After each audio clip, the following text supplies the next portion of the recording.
Joining us live now is Shadow Trade and Tourism Minister Kevin Hogan. Kevin, thanks for your time this morning. Firstly, can I get your reaction to the RBA review handed down yesterday, and will the coalition support the changes recommended in the review?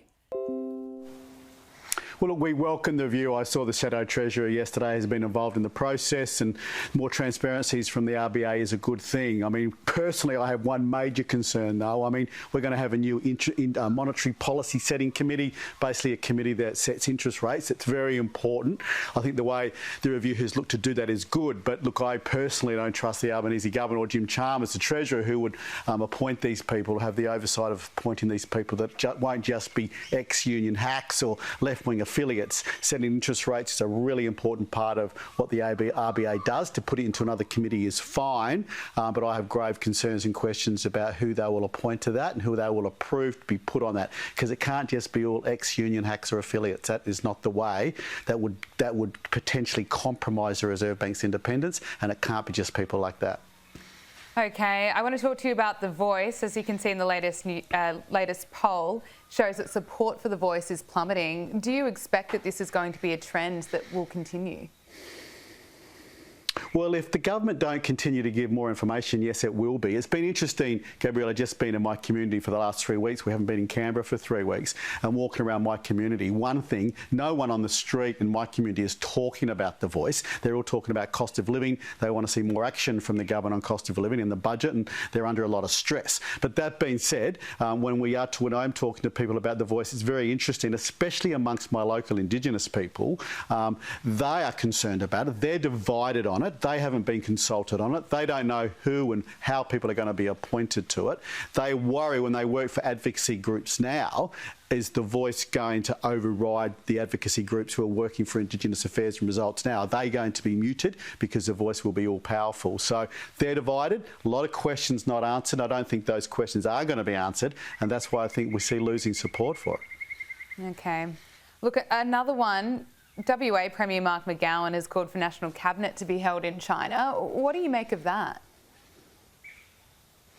Well, look, I think that's quite... Well, look, I think it's great that the premiers are going back to China. I think one of the wonderful things that's happened with our strained relationship over the last few years is the trade relationship still has been relatively healthy. They put $20 billion, what we think were punitive and illegal penalties on trying to get product into China from Australia. So we've been going through a WTO process on wine and barley with those, and we're following those processes. So we hope the relationship does go back to some normalcy. That's a good thing, and there's been good things happening over the last few months about that. But look, Premier's over there, great too, trying to encourage investment and trade back to what it was, and that needs to be reciprocal. But look, I think that was quite a strange thing for him to say. I don't think that will happen. I don't think Albanese will be doing that, and the cabinet members will be doing that.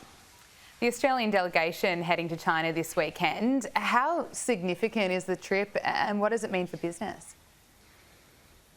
Look, very important. Again, I'm pleased. As Shadow Trade Minister, I am pleased that we have a business trade delegation going to China over the next few months or next few weeks. I see that the Trade Minister himself will be going to China within the next month or so, we think. I had lunch just a few weeks ago with the Chinese ambassador here. Look, we have a strained relationship. We have things that we will disagree on. We have things that we will rub each other that we're not okay about with different things. That's normal in a relationship. It's normal in a personal relationship. It's normal in a business relationship. It's normal in a country-to-country relationship. But we have a good, healthy trading relationship. We want to maintain that, and I think that those delegations are very healthy. Just finally, Kevin Hogan, the fight to keep Prosecco for Australian wineries.